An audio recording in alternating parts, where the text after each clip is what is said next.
প্রিয় দর্শক, স্বাগত জানাচ্ছি আগামীর বাংলাদেশ অনুষ্ঠানে। আশা করি আপনারা ভালো আছেন, সুস্থ আছেন। আলোচনার শুরুতেই চলুন আমরা পরিচিত হয়ে নিই আমাদের আজকের দুজন অতিথির সঙ্গে। আজকে আমাদের সঙ্গে রয়েছেন আজাদ মজুমদার, প্রধান উপদেষ্টা, ডেপুটি প্রেস সেক্রেটারি। রয়েছেন এম আবদুল্লাহ, ব্যবস্থাপনা পরিচালক, বাংলাদেশ সাংবাদিক কল্যাণ ট্রাস্ট। আপনাদের দুজনকেই স্বাগত। আজাদ মজুমদার, প্রধান উপদেষ্টা প্রফেসর মোহাম্মদ ইউনূস মালয়েশিয়া সফর করলেন, আপনিও তার সফর সঙ্গী ছিলেন। প্রধান উপদেষ্টার এই সফরে কি অর্জন হলো?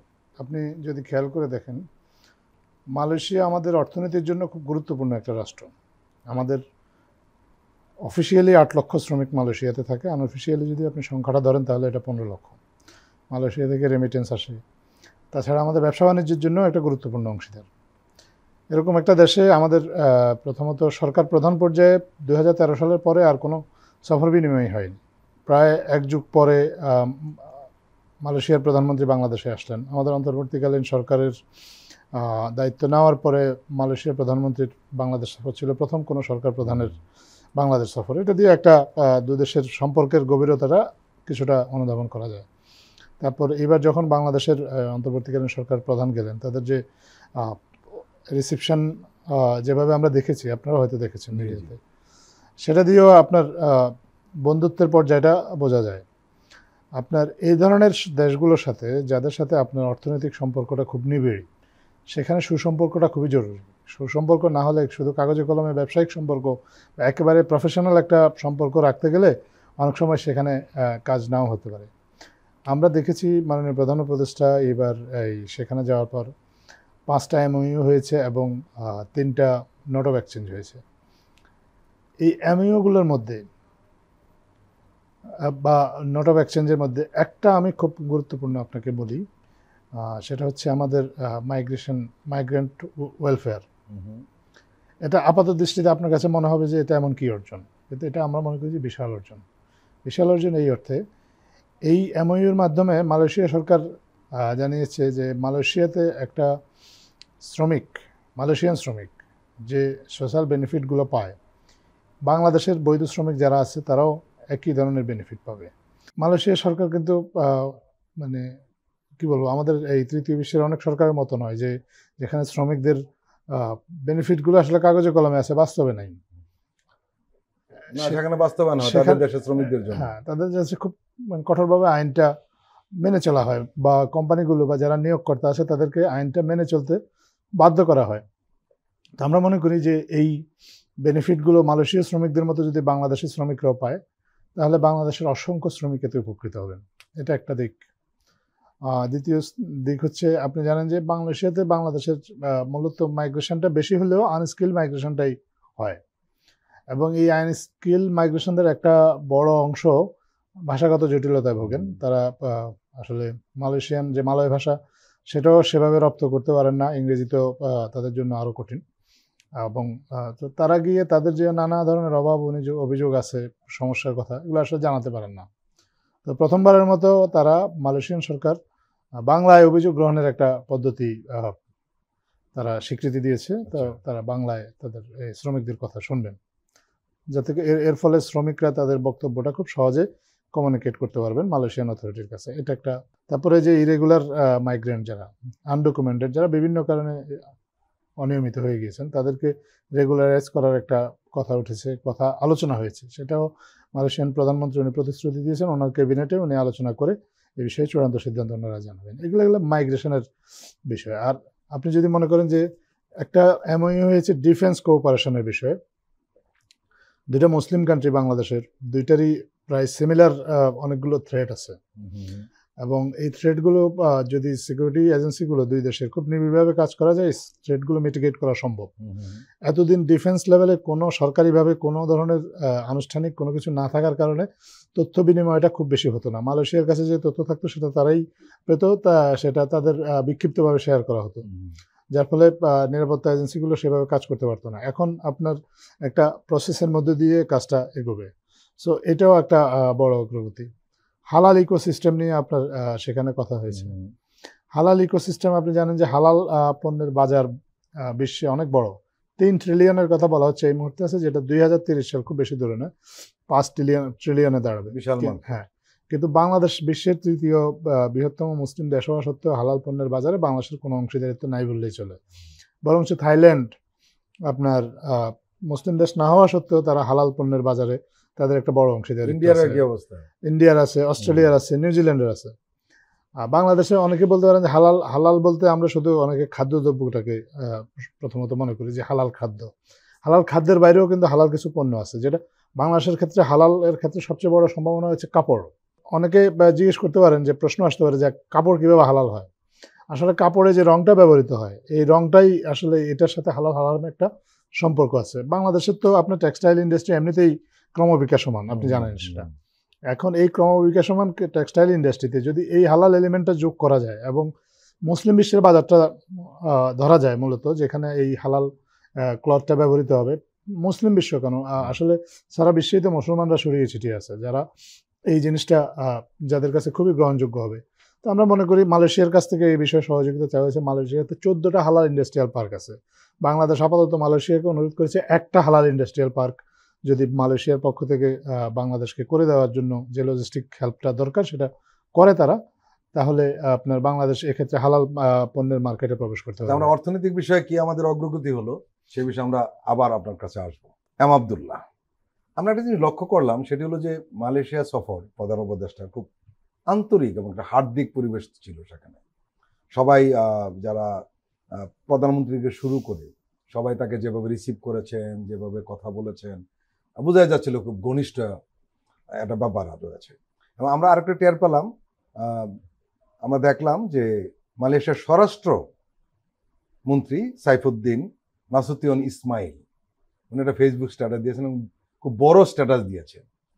এবং উনি ছিলেন প্রধান উপদেষ্টার এসকর্ট মন্ত্রীর দায়িত্ব পালন করেছেন।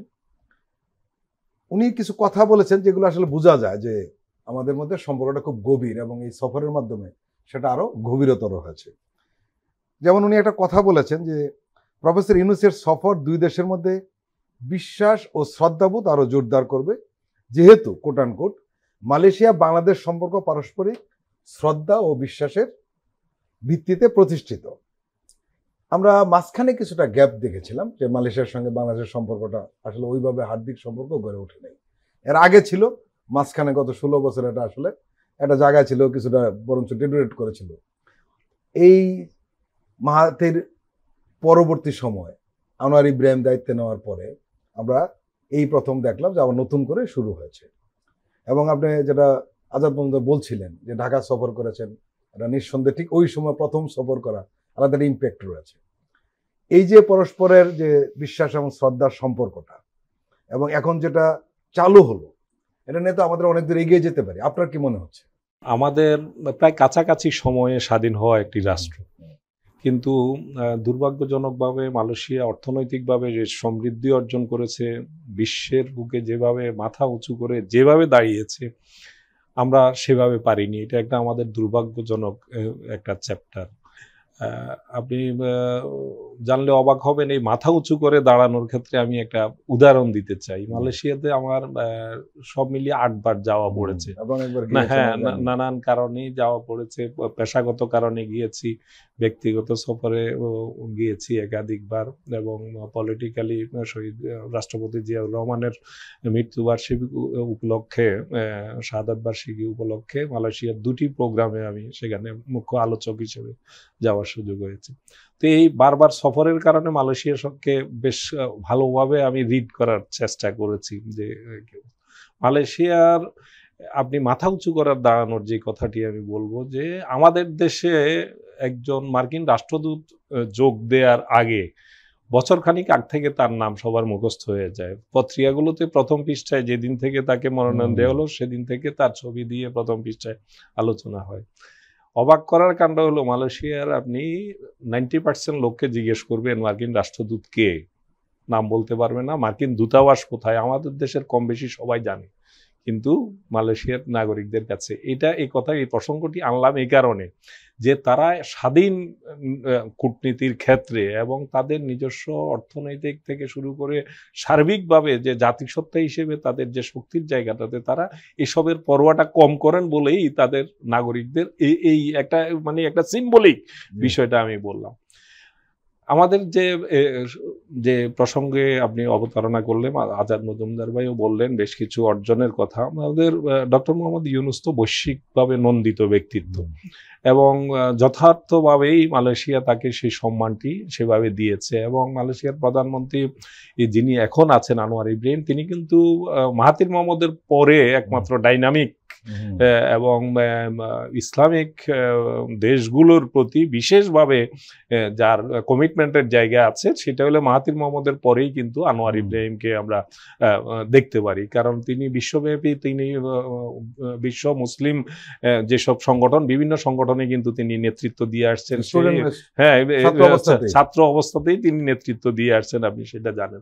তো সেই জায়গা থেকে তার যে মুসলিম দেশগুলোর প্রতি তার যে মমত্ববোধের জায়গা, মুসলমানদের, বিশ্ব মুসলিমের প্রতি যে মমত্ববোধের জায়গা, সেই জায়গাটায় তিনি দেখাতেই কিন্তু বাংলাদেশে এই যে ফেসিবাদের পতনের পরে তিনি ছুটে এসে সেই একটা বার্তা দিয়েছেন। তো আমাদের কূটনৈতিক সাফল্যের জায়গায় ডক্টর ইউনূসের এটা ১২তম বিদেশ সফর। এর আগে তিনি ১১টি দেশ সফর করেছেন। প্রত্যেকটি এই সফরই, আমি কিছুদিন আগে একটি লেখায় বিশ্লেষণ করেছি, প্রত্যেকটি সফরেই অনন্য অনেক অর্জন আছে, এবং বাংলাদেশের ভাবমূর্তি উজ্জ্বল করার ক্ষেত্রে, বাংলাদেশকে বিশ্বের দরবারে যে তাদের দীর্ঘদিনের যে বাংলাদেশের প্রতি, বাংলাদেশে একনায়কের কারণে বাংলাদেশের যে অবস্থা তৈরি হয়েছিল, সেখান থেকে উত্তরণের ক্ষেত্রে এটা একটা বিরাট ভূমিকা পালন করেছে। মালয়েশিয়ার সাথে আমাদের অর্থনৈতিক অনেকগুলো জায়গা আছে, বিশেষ করে জনশক্তি রপ্তানির কথা বলেছেন। গত ১৫ বছরে মালয়েশিয়ার সাথে আমাদের মূল সংকটের জায়গাটা ছিল এটা, এবং মালয়েশিয়াতে আমাদের এই যে বিপুল জনশক্তি, তাদের ভয়ানক রকম একটা বিপদের জায়গা তৈরি হয়েছিল, এবং যতবারই সেখানে বৈধকরণের প্রক্রিয়া এসছে, বাংলাদেশের কিছু অসাধু জনশক্তি ব্যবসায়ী সেখানে সিন্ডিকেটের মাধ্যমে, এই যে আনোয়ার ইব্রাহিমের আগে যে দুইজন শাসক প্রধানমন্ত্রী সেখানে দায়িত্বের, রাজেক একজন, এবং তাদের পারিবারিকভাবে বাংলাদেশের এই সিন্ডিকেটের সাথে দুর্নীতিতে জড়িয়ে গিয়েছিলেন, আমি সুনির্দিষ্টভাবে তথ্য জেনে বলছি। এবং এটার সাথে হ্যাঁ, বাংলাদেশের যারা জনশক্তি ব্যবসা করে, তারা ওই প্রধানমন্ত্রীর পরিবার, বিশেষ করে তার স্ত্রী, আরো সুনির্দিষ্ট কথা বলল যে তার স্ত্রীর সাথে দুর্নীতি, এই জনশক্তি রপ্তানির ক্ষেত্রে একটা সিন্ডিকেট করে বিপুল অর্থের লেনদেনের মাধ্যমে বাংলাদেশের জনশক্তি রপ্তানিকে বিপুলভাবে ক্ষতিগ্রস্ত করেছে। যে কারণে বিপুল সম্ভাবনা থাকা সত্ত্বেও সেখানে যে কৃষি খাতে, মালয়েশিয়ার কৃষি খাতে বাংলাদেশের শ্রমশক্তির এত চাহিদা, আমি ব্যক্তিগতভাবে সেই সেক্টরগুলোতে যাওয়ার আমার সুযোগ হয়েছে, আমি পরিদর্শন করেছি, অনেক শ্রমিকের সাথে কথা বল, বিপুল চাহিদা আছে শিল্পে। মালয়েশিয়ার শিল্প কারখানা, আপনারা জানেন যে বিশেষ করে জাপানের পরেই শিল্প পণ্যের ক্ষেত্রে মালয়েশিয়ার পণ্যের প্রোডাক্টগুলোর উপর কিন্তু বাংলাদেশের মানুষের কিন্তু নির্ভরতার জায়গাটা অনেক বেশি, বিশেষ করে ইলেকট্রনিক যে সামগ্রী আছে, ইলেকট্রনিক সামগ্রী, এগুলোর উপর বাংলাদেশের মানুষের জাপানি সামগ্রীর পরেই কিন্তু মালয়েশিয়ান সামগ্রীর উপর আস্থার জায়গা আছে। তো সেই শিল্প কারখানাগুলোতে বাংলাদেশের শ্রম শক্তির কিন্তু বিপুল চাহিদা থাকা সত্ত্বেও এই যে সিন্ডিকেটের কারণে, যেখানে ১ লাখ, ১.৫ লাখ টাকায় নেপাল থেকে চলে যায় ৮০,০০০ টাকায়, আমি সেখানে শ্রমিকদের সাথে কথা বলেছি, বাংলাদেশি টাকায় ৮০,০০০ টাকায় নেপাল থেকে শ্রমিক যায় মালয়েশিয়াতে, আর আমাদের এখান থেকে যেতে লাগে ৪ থেকে ৫ লাখ টাকা, শুধুমাত্র এই সিন্ডিকেটের দুর্নীতির কারণে। বিগত সরকারের সময়, ফেসিবাদের সময় এই সিন্ডিকেট করে পুরো আমাদেরকে শ্রমবাজারটাকে সেখানে একেবারে কুলুষিত করে ফেলা হয়েছে। আমি মনে করি এবারের এই সফরটা, ডক্টর মোহাম্মদ ইউনূসের এই সফরটাতে যদি আমাদের শ্রমবাজারের এই যে দুর্দশাগ্রস্ত অবস্থা, সেটা যদি উত্তরণ ঘটে, এটা আমি মনে করি সবচাইতে বড় অর্জন হবে। যেমনটি আজাদ মজুমদার সফর সঙ্গী হিসেবে বললেন, এই ক্ষেত্রে অনেকটাই অগ্রগতি এবং পজিটিভ আমাদের অর্জনের জায়গা আছে। আজাদ মজুমদার, আমরা জানি প্রফেসর মোহাম্মদ ইউনূস যখন বিদেশ সফর করেন, উনি বেসরকারি উদ্যোক্তাদের সঙ্গে ওনার কথা হয় বিনিয়োগের ব্যাপারে, এটা খুব প্রাধান্য দেন। এবার মালয়েশিয়া কি হলো? একটা ইউনিক দিক ছিল, বাংলাদেশ থেকেও বেশ কয়েকজন বেসরকারি উদ্যোক্তা গিয়েছেন। আপনি দেখেছেন যে আমাদের যে চুক্তিগুলো হয়েছে, এর মধ্যে একটা চুক্তি ছিল আসলে বাংলাদেশের যে এফবিসিসিআই, তাদের সাথে তার মালয়েশিয়ান কাউন্টার পার্টের। দ্যাট মিনস ছিল যে ব্যবসায়িক ক্ষেত্রে বেসরকারি উদ্যোক্তা যারা, তাদেরও একটা আনুষ্ঠানিক সংযোগ এই সফরের মধ্য দিয়ে ঘটেছে। আমি আরো নির্দিষ্ট করে জানতে চাচ্ছি যে আপনি জানেন যে মালয়েশিয়াতে বড় বড় কোম্পানি রয়েছে, জি, এদেরকেও আমাদের এখানে বিনিয়োগের ব্যাপারে কোনো কথাবার্তা হয়েছে কি? যে এ বিষয়ে আমি খুব ইন্টারেস্টিং একটা গল্প আপনাকে শেয়ার করি। মালয়েশিয়ার একটা অন্যতম বড় গ্রুপ হচ্ছে আপনার প্রোটন কারের যে জি, জি। নির্মাতা, তারা আবার এমএমসি হোল্ডিংস, তারা কনস্ট্রাকশন সেক্টরেও তারা মালয়েশিয়াতে একটা একটা জায়ান্ট। বড় কোম্পানি, জি, খুবই বড় তাদের যিনি কোম্পানি। মালিক তার মেয়েকে এই সফরে প্রধান উপদেষ্টার সাথে সংযুক্ত করে দিয়েছিলেন, মানে বাংলাদেশের প্রধান উপদেষ্টা কিভাবে কাজ করছেন এটা দেখার জন্য। দুদিন তিনি বাংলাদেশ ডেলিগেটদের সাথে কাজ করেছেন, বাংলাদেশের হয়ে নোট নিয়েছেন। বাংলাদেশ ডেলিগেটরা যে পাশে বসেছেন সেই পাশে আপনাদের সঙ্গে বসতে? আমাদের সাথে বসেছেন, আচ্ছা। আমাদের হয়ে নোট নিয়েছেন। প্রধান উপদেষ্টা তিনি কিভাবে কথা বলছেন, ডেলিগেটদের সাথে কিভাবে ইন্টারাকশন করেছেন, এটা যাতে শিখতে পারে, এটা শেখার জন্য উনি ওনার মেয়েকে বাংলাদেশ দলের সাথে বসিয়েছেন। এটা কিন্তু সম্পর্ক অত্যন্ত আন্তরিক, না হলে কেউ কিন্তু এটা করবে না। এবং তারপরে পরদিন যখন আমরা চলে আসছিলাম, ওনার মেয়ে গিয়ে তার পাশে বসলেন, বাবার পাশে বসলেন। এই যে মালয়েশিয়ার একটা বড় কোম্পানি, মানে মালয়েশিয়ার অন্যতম শীর্ষ একটা ধনী গ্রুপ, যাদের বিনিয়োগের অপার সম্ভাবনা আছে। প্রোটন কার আপনি জানেন যে এশিয়ারই অন্যতম আসলে বৃহত্তম গাড়ি নির্মাতা। তারা সামনে আপনার বৈদ্যুতিক গাড়ি তৈরির পরিকল্পনা করছে, এবং সেক্ষেত্রে বাংলাদেশেও সেই গাড়ির কারখানা স্থাপন করা যায় কিনা এটা নিয়েও আলোচনা হয়েছে। তো এটাতে জাস্ট একটা দিক বললাম। আপনার খাজানা ওয়েলথ ফান্ড, যেটা তাদের মালয়েশিয়ার সবচেয়ে যারা আর্থিকভাবে যারা বিনিয়োগ করে, তারা বাংলাদেশে এই যে ইউএস টেরিফ পরবর্তী সময়ে বাংলাদেশে যে নতুন সিনারিও এসেছে, এখানে তারা আলোচনা করেছে তারা বিনিয়োগ করতে পারে কিনা। পেট্রোনাস, মালয়েশিয়ার যে সবচেয়ে বড় তেল এবং গ্যাস কোম্পানি, আপনার কুয়ালালামপুর গেলে আপনারা এখন সবাই পর্যটকের জন্য একটা আবশ্যিক গন্তব্য হচ্ছে টুইন টাওয়ার। যে টুইন টাওয়ার মালিক যারা, তারা বাংলাদেশের তেল এবং গ্যাস ক্ষেত্রে বিনিয়োগ করা যায় কিনা এটা নিয়ে আলোচনা করেছেন। আপনার বাংলাদেশের বর্জ্য থেকে আপনার একটা বিদ্যুৎ প্ল্যান্ট তৈরি করা যায় কিনা, কারণ আমাদের দেশে আপনি জানেন যে অনেকগুলো বৈদ্যুতিক প্ল্যান্ট আছে, কিন্তু বিদ্যুতের জন্য যে কাঁচামাল সেটা নেই। আমাদের কয়লা ভিত্তিক বিদ্যুৎ কেন্দ্রগুলোর জন্য কয়লা নাই প্রয়োজনীয়, গ্যাস ভিত্তিক বিদ্যুৎ কেন্দ্রগুলোর জন্য গ্যাস নাই। সো বিদ্যুতের যে কাঁচামাল, এই কাঁচামাল নিয়েও একটা নতুন করে ভাবার সময় এসেছে। তো এই জন্য আলোচনা হয়েছে যে গার্বেজটাকে রিসাইক্লিং করে যদি সেটাকে একটা বিদ্যুৎ কেন্দ্রে রূপান্তর করা যায়, তাহলে সেটা বাংলাদেশের মানুষের জন্য ভালো হবে, আমাদের অর্থনীতিতেও সেটা একটা নতুন মাত্রা যোগ করবে। এক্ষেত্রে বিনিয়োগ নিয়ে আলোচনা হয়েছে। ডিপসি ফিশিং এর ক্ষেত্রে বিনিয়োগ নিয়ে আলোচনা হয়েছে। সানোয়ে গ্রুপ, আমি বলছি সানোয়ে গ্রুপ মালয়েশিয়ার অন্যতম বৃহৎ শিল্প গ্রুপ। তারা লো কস্ট হাউজিং তৈরি করে। বাংলাদেশের ইন্ডাস্ট্রিয়াল এরিয়াগুলোতে শ্রমিকদের জন্য লো কস্ট কোনো হাউজিং প্রকল্প তারা নিতে পারে কিনা এটা নিয়ে আলোচনা হয়েছে। পাশাপাশি ইউনিভার্সিটির কথা বলি, সানোয়ে গ্রুপের একটা ইউনিভার্সিটি আছে, সানোয়ে ইউনিভার্সিটি, যাদের এখানে অনেক বাংলাদেশি ছাত্র পড়াশোনা করে, এবং তারা কিন্তু in collaboration with Harvard and আপনার অক্সফোর্ড এই ধরনের ইউনিভার্সিটির সাথে কোলাবোরেট করে তারা অপারেট করে। তারা আরও বাংলাদেশি ছাত্রকে সেখানে আপনার অন্তর্ভুক্ত করতে পারে কিনা বা বৃত্তি দিতে পারে কিনা এটা নিয়ে আলোচনা হয়েছে। এই উচ্চশিক্ষা নিয়ে একটা বড় অগ্রগতি হয়েছে এই সফরে। আপনার মালয়েশিয়া সরকার নীতিগতভাবে সম্মতি জানিয়েছে গ্রাজুয়েট প্লাস ভিসা দেওয়ার জন্য। এই ভিসা ফ্যাসিলিটিসটা তারা অনেক দেশকে দেয়, কিন্তু এতদিন বাংলাদেশিদেরকে দিত না। এখন যদি গ্রাজুয়েট প্লাস ভিসাটা দেয়, তাহলে যারা বাংলাদেশের যেসব ছাত্র মালয়েশিয়ায় উচ্চশিক্ষার জন্য যায়, তারা উচ্চশিক্ষা শেষ করে মালয়েশিয়াতেই চাকরির জন্য আবেদন করতে পারবে, যেটা আগে সুযোগ ছিল না। তাদেরকে উচ্চশিক্ষা শেষ করে চলে আসতে হতো অথবা অন্য কোনো দেশে চলে যেতে হতো। এখন তারা মালয়েশিয়াতেই আপনার চাকরির জন্য আবেদন করতে পারবে, এবং যদি চাকরি করে বাংলাদেশ থেকে, তাহলে স্কিল মাইগ্রেশনটা বাড়বে এবং বাংলাদেশে আরও অনেক ছাত্রছাত্রী সেখানে যাবে। পাশাপাশি এইবার উচ্চশিক্ষা নিয়ে যে আপনার মেমোটা হয়েছে, সেখানে বাংলাদেশের শিক্ষা প্রতিষ্ঠানগুলোর সার্টিফিকেটকে স্বীকৃতি দানের বিষয়টা আলোচনা হয়েছে। যদি বাংলাদেশের শিক্ষা প্রতিষ্ঠান, ফর এক্সাম্পল যদি বুয়েটের শিক্ষা সার্টিফিকেট যদি ওখানে স্বীকৃতিপ্রাপ্ত হয়, তাহলে বাংলাদেশের ইঞ্জিনিয়াররা মালয়েশিয়ার যে সেমিকন্ডাক্টর ইন্ডাস্ট্রি আছে সেখানে জবের প্রচুর অপরচুনিটি আছে, সেই অপরচুনিটিগুলো গ্রহণ করতে পারবে। বাংলাদেশ থেকে প্রচুর ডাক্তার যেতে পারবে, বাংলাদেশ থেকে প্রচুর নার্স যেতে পারবে। বাংলাদেশ থেকে সোজা কথা হচ্ছে যে স্কিল মাইগ্রেশনের যে একটা পথ, আমরা আনস্কিল মাইগ্রেশন দিয়ে আমরা 20 জন শ্রমিক পাঠিয়ে যে রেমিটেন্সটা পেতে পারি, সেটা আমরা একজন স্কিলড মাইগ্রেন্ট যদি পাঠাই, সেই একই পরিমাণ রেমিটেন্স আমাদের আসতে পারে। তো এই বিষয়টাতেও কিন্তু এই যে গ্রাজুয়েট প্লাস ভিসা দেওয়ার যে নীতিগত সম্মতিটা মালয়েশিয়া দিয়েছে, এটা আনুষ্ঠানিক রূপ লাভ করে আমরা মনে করি যে এটা হবে বাংলাদেশের জন্য অনেক বড় একটা অগ্রগতি। প্রিয় দর্শক, আমরা এখন একটি বিরতি নিচ্ছি, আপনারা আমাদের সঙ্গেই থাকুন।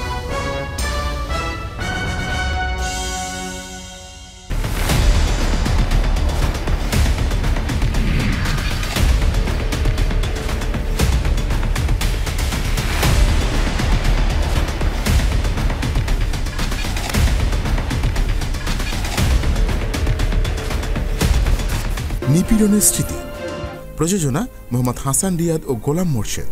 দেখবেন প্রতি শুক্র ও শনিবার সন্ধ্যা ৭টায়।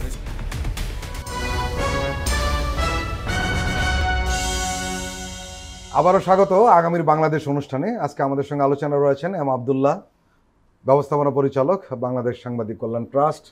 রয়েছেন আজাদ মজুমদার, প্রধান উপদেষ্টা deputy press secretary. M Abdullah, আমরা একটা নতুন খবর দেখলাম যেটা সবারই দৃষ্টি আকর্ষণ করবে, এটাই স্বাভাবিক।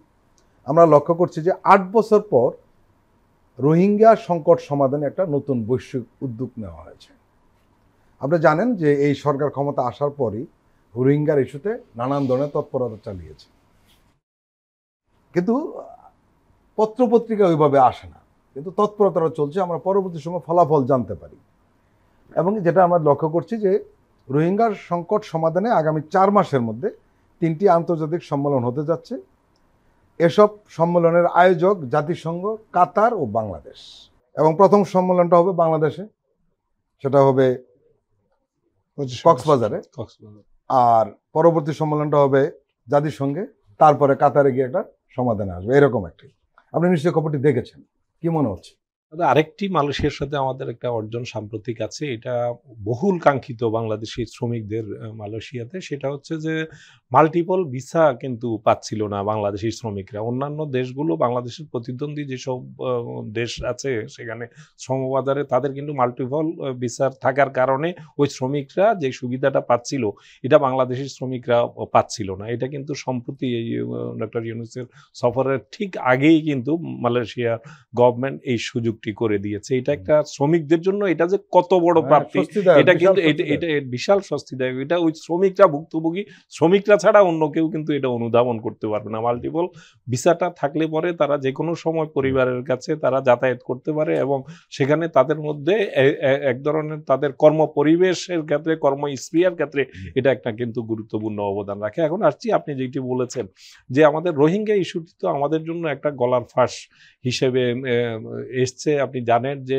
বিগত ফ্যাসিস্ট সরকারের যে প্রধানমন্ত্রী, তিনি একান্তই তার ব্যক্তিগত অভিলাষ থেকে সেই সময়ে তাদেরকে সেখানে প্রবেশের সুযোগ দিলেন। তিনি নোবেল লাভ করবেন এই আকাঙ্ক্ষা থেকে তখন তাকে অনেকে পরামর্শ দিয়েছে, তিনি সেই জন্য অবারিত করে দিয়েছিলেন।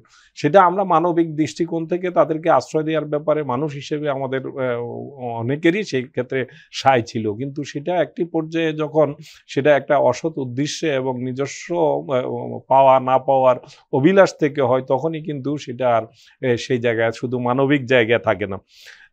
আপনি যেটা বলছিলেন যে সামনে 3টি বড় সম্মেলন রয়েছে। এই সম্মেলনের আগে আপনি জানেন যে ডক্টর মোহাম্মদ ইউনূস দায়িত্ব গ্রহণের পরই তিনি রোহিঙ্গাদের নিয়ে তার যে বৈশ্বিক যে ইমেজ রয়েছে, পজিটিভ ইমেজ রয়েছে, সেটাকে কাজে লাগিয়ে রোহিঙ্গা ইস্যুতে তিনি চেষ্টা করছিলেন এদেরকে কিভাবে ফেরানো যায়। আপনি নিশ্চয়ই মনে আছে ফেরানো যায় যে রমজান মাসে, রমজান মাসে আপনি দেখেছেন সেখানে জাতিসংঘ মহাসচিবকে এনে রোহিঙ্গা ক্যাম্পে সেখানে ইফতারের আয়োজন করা, সেই মানে ইতিহাসের সর্ববৃহৎ ইফতার আয়োজন বলা যায়।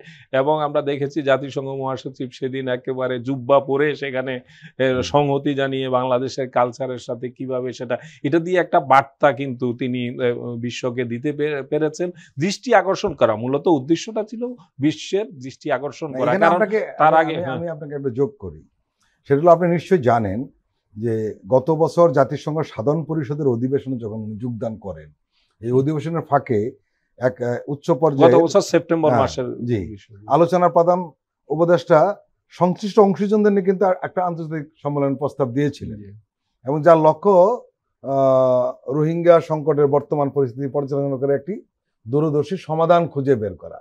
ওইগুলির সম্ভবত ফলো আপ তো বটেই। আপনি দেখবেন যে ওই জাতিসংঘ মহাসচিব যখন এসেছিলেন তার ঠিক আগে কিন্তু মানে বিগত সরকারের শেষ সময়টাতে এসে 2022-23 সাল থেকে কিন্তু রোহিঙ্গাদের জন্য এইডটা কিন্তু বন্ধ হয়ে গেছে। সবাই হাত গুটিয়ে নিয়েছে, যেটা পশ্চিমা বিশ্বের যারা রোহিঙ্গাদের জন্য যে সহযোগিতাটা করতো তার সংকুচিত একেবারে গুটিয়ে মানে এমন জায়গায় চলে এসছে, সংকুচিত হতে হতে একেবারে মানে ক্লোজ হওয়ার একটা অবস্থা। কিন্তু এই যে গত রমজান মাসের ওই প্রোগ্রামটি করার পর বিশ্বের যারা সহযোগী সহায়তাকারী সংস্থাগুলো আছে, সদস্য দেশ আছে, তারা কিন্তু এর পরে আবার কিন্তু নতুন করে সাহায্যের হাতটা কিছুটা হলেও, যেটা একেবারে সংকুচিত হয়ে গেছিল, সেটা কিন্তু আবার হাত বাড়াতে শুরু করেছেন। এবং আপনি লক্ষ্য করবেন যে আমাদের রোহিঙ্গা ইস্যুটার সাথে আমাদের জড়িত চীন কিন্তু এখানে খুবই গুরুত্বপূর্ণ একটা স্টেক হোল্ডার। তাদের সাথে সম্পর্ক উন্নতি করেও কিন্তু ডক্টর মোহাম্মদ ইউনূস এই জায়গাটাতে সংকট থেকে উত্তরণের একটা তাদের কাছ থেকে সহযোগিতা চেয়েছেন, তারাও পজিটিভলি সায় দিচ্ছেন। এটাও কিন্তু উত্তরণের ক্ষেত্রে একটা গুরুত্বপূর্ণ। চীনের সাথে আমাদের যে নতুন করে সম্পর্কের জায়গাটা, মাঝখানে যে সংকটের জায়গা তৈরি হয়েছিল সেখান থেকে হৃদ্যতার যে জায়গা তৈরি হয়েছে, এটাও কিন্তু রোহিঙ্গা সংকট সমাধানে একটা সহায়ক ভূমিকা পালন করবে। আজাদ মজুমদার, আমরা জানি যে 2020 সালের করোনা ভাইরাস সংক্রমণ, 2022 সালে রাশিয়া ইউক্রেন যুদ্ধ শুরু হওয়া, তারপর 2024 সালে ফিলিস্তিনের উপর ইসরায়েলের যে আগ্রাসন, এগুলোর কারণে রোহিঙ্গা একদম পিছনে পড়ে গিয়েছিল। এবং যেটা এম আবদুল্লাহ বলছিলেন যে শেষ দিকে এসে ফেসিস্ট সরকার এই বিষয়টাকে তাদের কোনো গুরুত্বই দেয়নি, যেভাবে চলছে চলুক এরকম একটা মনোভাব ছিল, যার কারণে আন্তর্জাতিক সম্প্রদায় অনেকটা অনিচ্ছুক হয়ে দাঁড়িয়েছিল এবং যেটা বলেছি তারা সাহায্য সহযোগিতা কমিয়ে দেওয়ার একটা চেষ্টা ছিল। এর মাঝখানে এই প্রফেসর ইউনূস সরকার এসে এটার প্রথম হাত দেন। জাতীয় নিরাপত্তা উপদেষ্টা এবং রোহিঙ্গা বিষয়ক যে high representative doctor Khalilur Rahman এই নিয়ে কাজ শুরু করেন এবং আমরা লক্ষ্য করেছি যে নানান সফরে কথাবার্তা হয়েছে, এই অগ্রগতিটা হয়েছে। এবং আমরা জানতে পারলাম যে কক্সবাজারের এই সম্মেলনে অন্তত 10টি দেশের পররাষ্ট্রমন্ত্রীকে আমন্ত্রণ জানানো হয়েছে। আপনি একটু পরিস্থিতিটা বলবেন যে কক্সবাজার সম্মেলনটা কিরকম হতে যাচ্ছে? প্রথমত ইন্টারিম গভর্নমেন্ট যখন দায়িত্ব নেয় তখন প্রফেসর ইউনূস কিন্তু এই রোহিঙ্গা ইস্যুটাকে তার একটা হাই প্রায়োরিটি হিসেবে দেখেছেন। উনি কিন্তু এটা চাইলে এটা নাও করতে পারতেন, কারণ ওনার আরো অনেক কাজ কিন্তু ওনার সামনে আছে, কিন্তু তারপরেও উনি মনে করেছেন যেহেতু ওনার সুযোগ আছে, উনি এই সুযোগটাকে কাজে লাগানোর জন্য উনি একজন হাই রিপ্রেজেন্টেটিভ নিয়োগ করেছেন শুধুমাত্র রোহিঙ্গা বিষয়টা দেখভাল করার জন্য। দ্বিতীয়ত আপনি যেটা বলেছেন যে একটা ক্রাইসিস যখন আপনার 5 বছর পেরিয়ে যায় তখন আর এটা ইমার্জেন্সি ক্রাইসিস থাকে না, তখন এটা এমনিতেই কিন্তু তখন এটাকে একটা প্রলঙ্গের একটা বিষয় হিসেবে ধরে নেওয়া হয় বৈশ্বিকভাবে। পাশাপাশি আপনার অনেকগুলো বৈশ্বিক নতুন ক্রাইসিস আবির্ভাব হয়েছে, যে কারণে বিশ্ববাসীর ফোকাস এখান থেকে সরে গিয়েছিল। জাতিসংঘ মহাসচিবের সফরের মধ্যে দিয়ে ফোকাসটা আবার ফিরে এসেছে, যেটা আবদুল্লাহ ভাই যা পয়েন্ট আউট করেছেন। এখন দেখেন মাঝখানে করিডোর ইস্যুতে অহেতুক কিছু সমালোচনা হয়েছে, যেগুলো আসলে অপ্রয়োজনীয় ছিল, যেগুলো করে সরকারকে পরিকল্পিতভাবে করা হয়েছিল, আমরা জানি। সরকারকে নিরুৎসাহিত করার চেষ্টা করা হয়েছে।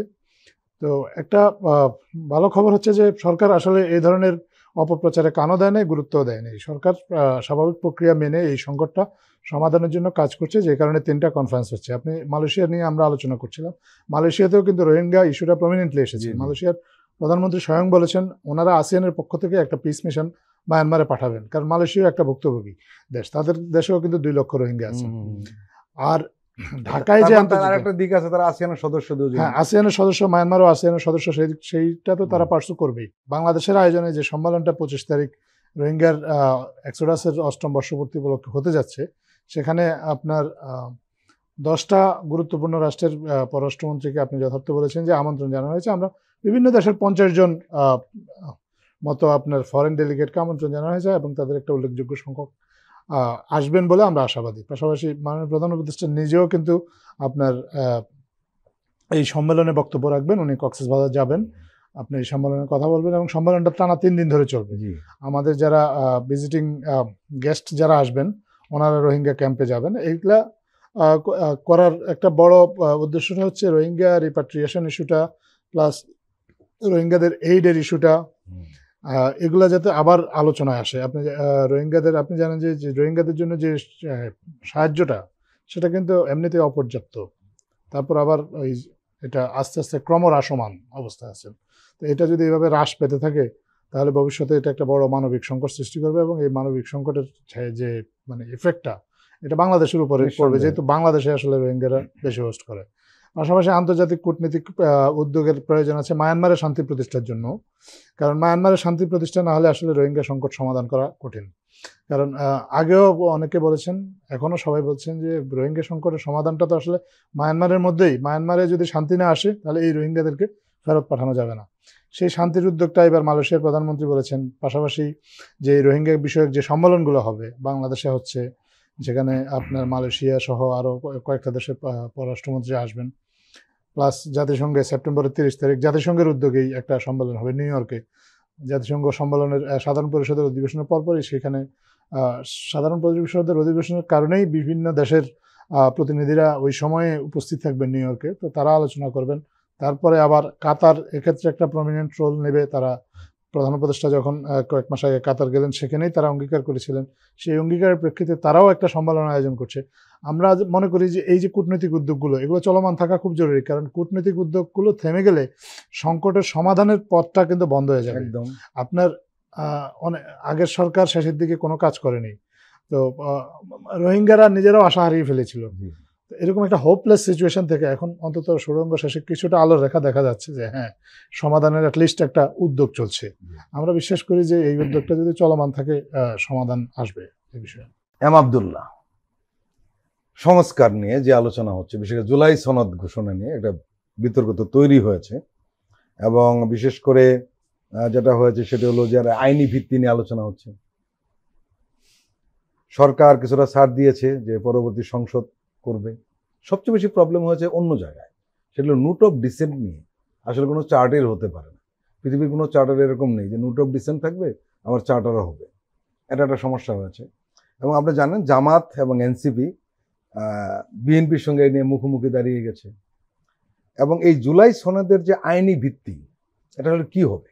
জুলাই সনদের আইনি ভিত্তিটা নিয়ে তো অনেকদিন ধরেই বিতর্কের জায়গা আছে, এবং সেটা নিয়ে রাজনৈতিক দলগুলো এবং সরকার সবাই জায়গা থেকে যার যার জায়গা থেকে নানান ধরনের উদ্বেগের জায়গাও আছে, এবং নানান আশাবাদ এবং প্রত্যাশার পাশাপাশি কিছু সংকটের জায়গা আছে।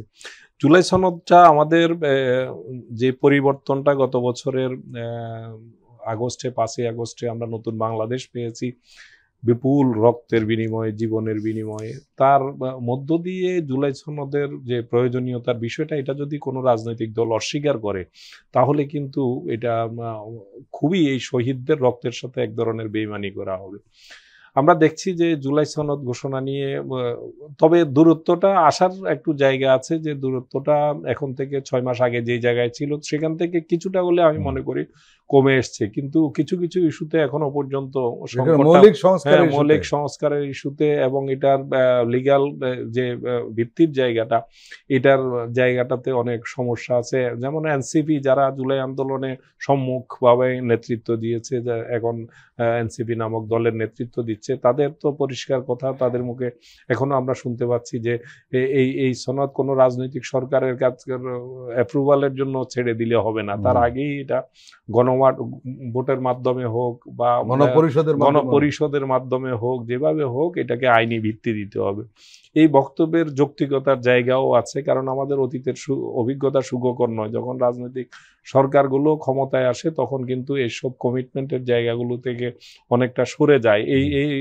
এই কিন্তু খারাপ অভিজ্ঞতার কারণেই কিন্তু বিষয়টা এভাবে আসছে। কিন্তু একই সঙ্গে এটাও আমি বলতে চাই যে এবারে চাইলেই আগামী দিনে যারা ক্ষমতায় আসবেন, রাষ্ট্র ক্ষমতায় আসবেন, তারা এই জুলাইয়ের যে প্রত্যাশা, যে জন আকাঙ্ক্ষার জায়গা, এটা একেবারে তুড়ি মেরে উড়িয়ে দেবেন এরকম অবস্থা বোধহয় বাংলাদেশে আর সেটা হবে না। কারণ বাংলাদেশের তরুণরা যেখানে হাত প্রসারিত করে জীবন দিতে শিখে গেছে এবং অকাতরে জীবন দিতে শিখে গেছে, রক্ত দিতে শিখে গেছে, সুতরাং কোনো সরকার, কেউ যদি সরকারে এসে তাদের এই আত্মদানকে যদি ভুলে যায়, জন আকাঙ্ক্ষাকে যদি তারা উপেক্ষা করে, তাহলে কিন্তু তাদেরও টিকে থাকা কিন্তু খুব কঠিন হবে।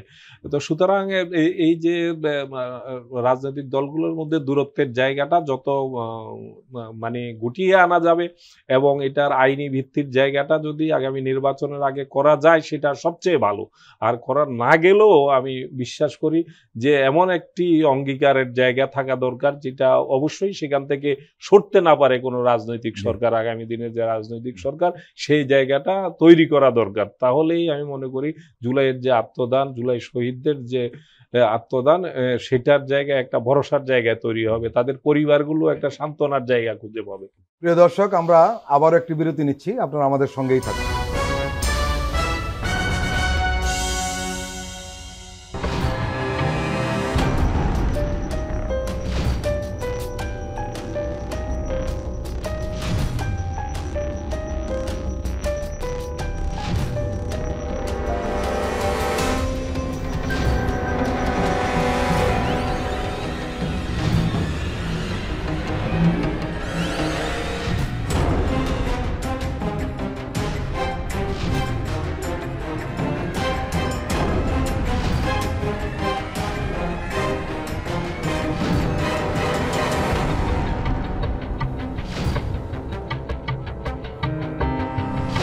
কেমন আছে অর্থনীতি দেখবেন প্রতি সোম ও মঙ্গলবার রাত 10:20।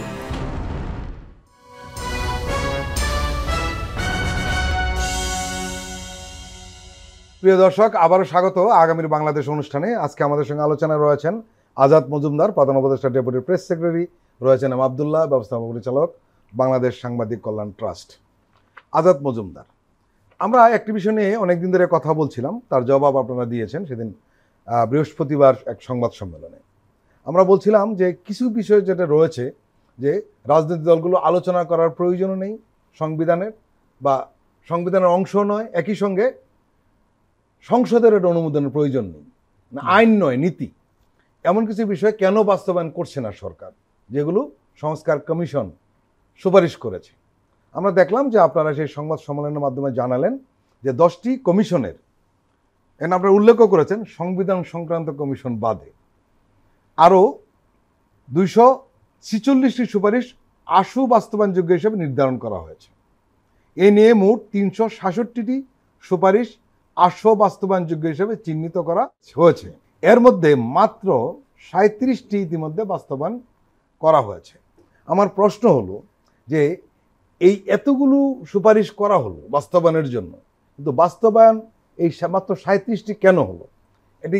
এর পেছনে কারণটা কি? ধন্যবাদ। আপনার প্রথমত সুপারিশ তো চূড়ান্ত কোনো কিছু নয়, এগুলা আবার পর্যালোচনার বিষয় আছে। কিছু কিছু সুপারিশ বাস্তবায়নের ক্ষেত্রে আইন সংশোধনের একটা প্রয়োজনীয়তা আছে, এগুলা সময় সাপেক্ষ বিষয়। তো এই সময়গুলো সরকার নিচ্ছে কিছু কিছু ক্ষেত্রে, কারণ বেশি তাড়াহুড়া করলে আবার পরবর্তীতে দেখা গেল যে একই সুপারিশ আবার নতুনভাবে বাস্তবায়ন। আপনি কি আশাবাদী যে নির্বাচনের আগে এগুলো বাস্তবায়ন সম্ভব হবে? না, দেখেন আপনার সুপারিশ তো 3 পর্যায়ে এসেছে, আশু বাস্তবায়নযোগ্য, মধ্যমেয়াদী এবং দীর্ঘমেয়াদী। নির্বাচনের আগে অনেকগুলো তো বাস্তবায়ন হবে, অবশ্যই আমরা আশাবাদী।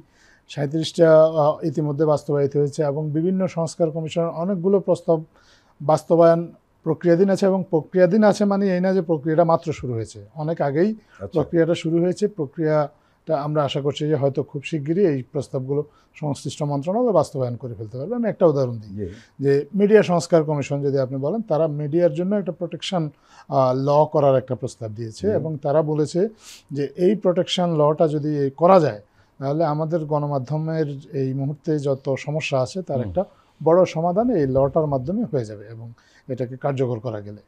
তো এই লটা বাস্তবায়ন কিন্তু একেবারেই চূড়ান্ত পর্যায়ে আছে। অনুমোদন, এই আইনটা আমার এটা যদি অনুমোদন করা যায় তাহলে এটা এই ক্ষেত্রে একটা বিরাট অগ্রগতি হবে। তো এই ধরনের অনেকগুলো অগ্রগতি আসলে চূড়ান্ত পর্যায়ে আছে। তো সেই দিক থেকে যদি আপনি বলেন তাহলে এই যে 246টা প্রস্তাব বাস্তবায়ন প্রক্রিয়াধীন আছে, আমরা মনে করি যে নির্বাচনের আগেই অনেকগুলো প্রস্তাব বাস্তবায়ন হয়ে যাবে। আর যদি কিছু বাস্তবায়ন নাও হয়, সেটার অগ্রগতিটা এমন পর্যায়ে আসবে যে নির্বাচিত সরকারের জন্য সেটা বাস্তবায়ন করা খুব বেশি সময় সাপেক্ষ বা দুঃসাধ্য কোনো কাজ হবে না। এম আবদুল্লাহ, আমরা আসলে তিনজনেই যে কোনো কারণে আজকে এক হয়ে গিয়েছি, সবাই গণমাধ্যম কর্মী। আপনি এক জায়গায় গিয়েছেন, আজাদ মজুমদার আরেক জায়গায় গিয়েছেন, কিন্তু আমরা জানি যে আপনাদের দায়িত্ব শেষ হওয়ার পরে আবার আমাদের কাতারে আপনারা চলে আসবেন এইখানে। এবং সে কারণে এই ব্যাপারে আমাদের একটু আগ্রহ রয়েছে। বিশেষ করে গণমাধ্যম সংস্কার নিয়ে অনেক কথা হয়েছে এবং গণমাধ্যম সংস্কার কমিশন যে রিপোর্টটা দিয়েছে, যারা পড়েছে তারা দেখেছে আসলে সেখানে অনেক চমৎকার তথ্য রয়েছে, যেটা আমরা গণমাধ্যম কর্মী থাকা সত্ত্বেও অনেক তথ্য আমাদের অজানা ছিল। আমরা ভাবছিলাম যে এগুলো দ্রুত বাস্তবায়ন হবে, কিন্তু আমরা দেখলাম যে 37টি বাস্তবায়ন হয়েছে বলে আজাদ মজুমদার যেটা জানিয়েছেন, তার মধ্যে গণমাধ্যমের ব্যাপারে একটিও নেই। এখন প্রশ্নটা হলো যে 23টা বাস্তবায়নের প্রক্রিয়া রয়েছে, একটা উদাহরণ আজাদ মজুমদার আমাদের দিয়েছেন, কিন্তু গণমাধ্যমে অনেক সংকট তৈরি হয়েছে, গণমাধ্যমের মধ্যে সংকট তৈরি হয়েছে এবং গণমাধ্যমের মাধ্যমে জাতীয় পর্যায়ে অনেক সংকট তৈরি হয়েছে। এই যে বাস্তবায়ন না হওয়ার একটা কারণ যদি হতো, হয়তো আমরা এত সংকটে পড়তাম না। কি বলবেন? গণমাধ্যম সংস্কার কমিশনের যেমনটি আপনি বলছিলেন যে 23টি আশু বাস্তবায়নযোগ্য, মানে স্বল্পমেয়াদে বাস্তবায়নযোগ্য হিসেবে চিহ্নিত করা হয়েছে। টোটাল গণমাধ্যম কমিশনের সুপারিশের সংখ্যা প্রায় 100 মতো, 125-30টির মতো। এর মধ্যে পর্যালোচনা করে তথ্য সম্প্রচার মন্ত্রণালয় চিহ্নিত করেছে যে 23টি হয়তো সহসা বাস্তবায়নযোগ্য। এই সহসা বাস্তবায়নযোগ্য যেগুলো, সেগুলো নিয়েও যতটা সহসা বলে চিহ্নিত করা হয়েছে, সহসা বাস্তবায়নের ক্ষেত্রে অনেকটা জটিল। যেমন আমি যদি বলি, যেটা আজাদ মজুমদার বলছিলেন যে সাংবাদিকতার অধিকার সুরক্ষা আইনটার যেটা শিরোনাম আর কি, সেটা সাংবাদিক সুরক্ষা, অনেকে বলছেন সাংবাদিক সুরক্ষা না, আইনটা হচ্ছে সাংবাদিকতার অধিকার সুরক্ষা আইন। এটা অধ্যাদেশ আকারে জারির জন্য প্রস্তুত রয়েছে। সেটার জন্য কিন্তু স্টেক হোল্ডারদের মতামত নেয়ার একটা ব্যাপার থেকে যায়। যখন যদি সেটা না নিয়ে যদি জারি করে অধ্যাদেশটা জারি করে দেওয়া হয়, তাহলে আমরা সাংবাদিকদের অনেকেই আছেন তখন এটা নাই, এই আইনে ওটা নাই, নানান ধরনের। আমাদের তো প্রতিবাদ করার জন্য তো আমাদের একটা ভার্চুয়াল জগৎ আমাদের এখানে অবারিত, সেখানে আমরা যা খুশি তাই সেটা লিখে দিতে পারি। কিন্তু একটা দুঃখের বিষয় কি জানেন, আমি এটার সাথে জড়িত, যেহেতু মন্ত্রণালয়ের সাথে কাজ করি, আমি দেখেছি যে এই আইনের ব্যাপারে মতামত চেয়ে সাংবাদিক সংগঠনগুলোর কাছে একাধিকবার চিঠি দেওয়া হয়েছে যে আপনাদের এই আইনের ব্যাপারে আপনাদের কোনো আলাদা কোনো অবজারভেশন আছে কিনা, এই অধ্যাদেশটা পাঠিয়ে মতামত চাওয়া হয়েছে। দুঃখজনকভাবে কোনো সাংবাদিক সংগঠনের পক্ষ থেকে সেখানে তেমন কোনো রেসপন্সই করা হয়নি। এই আইনের একটা কথা আছে, একটা ধারায় আছে যে সরকার একটি মাত্র সংগঠনকে তারা সাংবাদিকদের প্রতিনিধিত্বকারী হিসেবে এলাউ করবে, সেটা হচ্ছে সাংবাদিক ইউনিয়ন। এখন এটা নিয়ে আমরা বাইরে শুনি যে যেমন ঢাকা রিপোর্টার্স ইউনিটি অত্যন্ত শক্তিশালী সংগঠন, মাঠ পর্যায়ে যারা কাজ করেন তাদের প্রতিনিধিত্বশীল প্রায় 2000 সাংবাদিকের সংগঠন, কিন্তু রিপোর্টার তারা, হ্যাঁ রিপোর্টার তারা, এখানে একটা আংশিক আছে, আংশিক পূর্ণাঙ্গ না। হ্যাঁ, তারা তাদের এমনি যখন তারা এটা শুনেছেন, তারা কিন্তু প্রতিক্রিয়া জানাচ্ছেন বিভিন্ন জায়গায় বিক্ষিপ্তভাবে, কিন্তু ওই যে মতামত চাওয়া হয়েছে সেখানে কিন্তু কোনো মতামত তারা দিচ্ছেন না। ফটো জার্নালিস্টরা বললেন যে আমাদের কাছে আমাদের সেখানে বিভিন্ন বিষয় সেভাবে সুনির্দিষ্টভাবে আসে না, বাইরে বলছেন। কিন্তু যখন আপনি সংগঠন হিসেবে আপনার দায়িত্ব হচ্ছে, যখন সরকার একটা আইনি প্রক্রিয়ার মধ্যে আছে, একটা অধ্যাদেশ জারির প্রক্রিয়া আছে, আপনি লিখিতভাবে সেখানে মতামতটা দিলে সেটা গ্রহণ করা যত সহজ, আপনি বিক্ষিপ্তভাবে রাস্তাঘাটে ফেসবুকে বললে সেটা সরকারের পক্ষে সেখান থেকে আপনার ফেসবুক থেকে তুলে নিয়ে সেটা ওই আইনে সংযোজন করা সম্ভব না। তো এই জাতীয় এই যে স্টেক হোল্ডারদের কাছ থেকে সঠিকভাবে কোঅপারেশনগুলো না পাওয়ার কারণে, যেমন আপনি যদি সাংবাদিক ইউনিয়নকে আপনি এককভাবে অ্যালাউ করেন, এটা যদিও এখনো পর্যন্ত, যখন ঐক্যবদ্ধ সাংবাদিক ইউনিয়ন ছিল তখন থেকে আইনে একটা বিভিন্ন জায়গায় যুক্ত করা হয়েছে, সরকারি বিভিন্ন প্রতিষ্ঠানে যে ইউনিয়ন থেকে প্রতিনিধিরা সেখানে যুক্ত হন। অনেকগুলো প্রায় 30-40টা কমিটি আছে সরকারের, যেগুলোতে ইউনিয়ন থেকে প্রতিনিধি দেওয়া হয়, কিন্তু সেটা ঐক্যবদ্ধ ইউনিয়নের সময় করা হয়েছিল। এখন বিভাজিত ইউনিয়নের কারণে এখন যে সরকার যখন যারা ক্ষমতায় থাকে তখন তাদের প্রতিনিধি থাকে, বাকিরা এটার বাইরে থেকে নানান ধরনের সমালোচনা করে। আমি যে জায়গাটাতে হতে পারে ইউনিয়নের ব্যাপারে যাদের রেজিস্ট্রেশন রয়েছে তারাই এটা না শুধু তাই নয়, আপনি ইউনিয়নের ব্যাপারে এটা যদি বাধ্যতামূলক করেন যে সরকার আর কাউকে, অন্য কোনো সাংবাদিক সংগঠনকে রিকগনাইজ করবে না, শুধুমাত্র তো ইউনিয়ন তো সব জায়গায় নাই। আপনি জেলা পর্যায়ে জেলা প্রশাসক যদি একটা বিষয়ে কথা বলতে চান, আপনি জানেন যে রেজিস্টার্ড ইউনিয়ন আছে, এই যে বাংলাদেশ ফেডারেল সাংবাদিক ইউনিয়নের অধীনে রেজিস্টার্ড ইউনিয়ন আছে মাত্র 11টি জায়গায়, আর বাকি সারা দেশে কিন্তু ইউনিয়ন নাই। তো তাহলে সেই বাকি জায়গাগুলোতে সরকারের যে প্রতিনিধিরা বিভিন্ন ইস্যুতে সাংবাদিকদের সাথে কথা বলতে চাইলে কাদের সাথে কথা বলবে? সেখানে কিন্তু লোকাল প্রেস ক্লাবের সাথে, প্রেস ক্লাব আবার বিভিন্নভাবে বিভক্ত থাকার কারণে এইসব সংকটগুলো আছে। সুতরাং এক কথায় যদি শুধু ইউনিয়নকেই আপনি স্বীকৃতি দেন, আমি ইউনিয়নে যদিও নেতৃত্ব দিয়ে এসেছি, এটা আমার জন্য গর্বের জায়গা, কিন্তু আমি মনে করি বর্তমানে বিভাজিত ইউনিয়নের এই জায়গাটাতে এবং আরো অনেকগুলো সংগঠন, প্রতিনিধিত্বশীল সংগঠন আছে, এই জায়গাটাতে আমার মনে হয় পুনর্বিবেচনার জায়গা আছে। আমি সাংবাদিকদের অনেকের মধ্যে এটা নিয়ে প্রতিক্রিয়া দেখছি। আজাদ মজুমদার, আমরা এই আগামীর বাংলাদেশ অনুষ্ঠানে যখন চাঁদাবাজির নিয়ে কথা বলি, রাজনৈতিক দলগুলো একটা অভিযোগ করেন সরকারের বিরুদ্ধে। সেটি হলো যে কোনো কোনো রাজনৈতিক দল তাদের চাঁদাবাজদেরকে দল থেকে বহিষ্কার করছে এবং তারা চিহ্নিত বলেই বহিষ্কার করেছে। কিন্তু সরকার এই চাঁদাবাজদের বিরুদ্ধে কোনো ব্যবস্থা নিচ্ছে না। তারা দল থেকে বহিষ্কার হয়ে যাচ্ছে, কেউ চাঁদাবাজদের টিকে রয়েছে অথবা তার চাঁদাবাজের জায়গাটা ছেড়ে দিতে হচ্ছে বা দখলটা ছেড়ে দিতে হচ্ছে, সরকার কিছু করছে না। এই অভিযোগের জবাবে আপনি কি বলবেন? এই অভিযোগটা ঠিক নয়। প্রথমত হচ্ছে যে কোন দল কাকে বহিষ্কার করছে এটা তো সরকারের দেখার প্রয়োজন নেই, কারণ সরকারের কাছে, আইন শৃঙ্খলা বাহিনীর কাছে চাঁদাবাজের পরিচয় তিনি চাঁদাবাজ, তার আর অন্য কোনো পরিচয়ের কোনো প্রয়োজন নেই এবং তাকে চাঁদাবাজ হিসেবে ট্রিট করে তার বিরুদ্ধে আইনি ব্যবস্থা গ্রহণ করা হবে এবং প্রতিদিন সেটা করা হচ্ছে। আপনি যদি পুলিশের নিয়মিত পরিসংখ্যানগুলো দেখেন, গ্রেপ্তারের যে পরিসংখ্যানগুলো, সেগুলো আপনি দেখলে আপনি সহজেই, আপনাকে এরকম কোনো পরিসংখ্যান রয়েছে যে এতজন চাঁদাবাজকে গ্রেপ্তার করেছে? নিশ্চয়ই পুলিশের কাছে তো সেই ধরনের পরিসংখ্যান আছে, প্রতিদিন কিন্তু গ্রেপ্তারের একটা পরিসংখ্যান দেওয়া হচ্ছে। এখন গ্রেপ্তারের ক্ষেত্রে অভিযোগের সুনির্দিষ্ট পরিসংখ্যান যদি আপনি চান, যদি এবং সময় দেওয়া হয়, তাহলে সেই পরিসংখ্যানও হয়তো বা পুলিশ আপনাদেরকে দিতে পারবে। এবং চাঁদাবাজদের বিরুদ্ধে আইনি ব্যবস্থা গ্রহণ করা হচ্ছে। তারা চাঁদাবাজ এইটা মনে করে, তাদের অন্য কোনো ভূমিকা এখানে দেখার কোনো সুযোগও নেই এবং দেখছেও না সরকার। চাঁদাবাজকে আমরা চিনি এবং তারা বহাল তবিয়তে চাঁদাবাজি করে যাচ্ছে, কিন্তু তারা গ্রেপ্তার হচ্ছে না কেন? না, এটার তো কিছু একটা পলিটিক্যাল কনোটেশনও আছে। আপনি ঢালাওভাবে একজনকে চাঁদাবাজ বলে দিলেন, আপনার রাজনৈতিকভাবে তাকে আপনি পছন্দ নাও করতে পারেন, তাই না? বা আরেকজন আপনাকে উল্টো অভিযুক্ত করলো আপনি চাঁদাবাজ, এইভাবে তো আসলে আইনশৃঙ্খলা রক্ষাকারী বাহিনী আপনার কাজ করবে না। তারা তো আপনার পলিটিক্যাল বক্তব্যটা গ্রহণ করবে না। তারা চাঁদার জন্য কোনো অভিযোগ পেলে, এখন তো যেটি কোনো অভিযোগ কেউ দিল না, না সে বহাল তবিয়তে চাঁদাবাজ করে যেতে পারবে। অভিযোগ কেউ না দিলে তো আইনশৃঙ্খলা রক্ষাকারী বাহিনীর পক্ষে কাজ করা মুশকিল।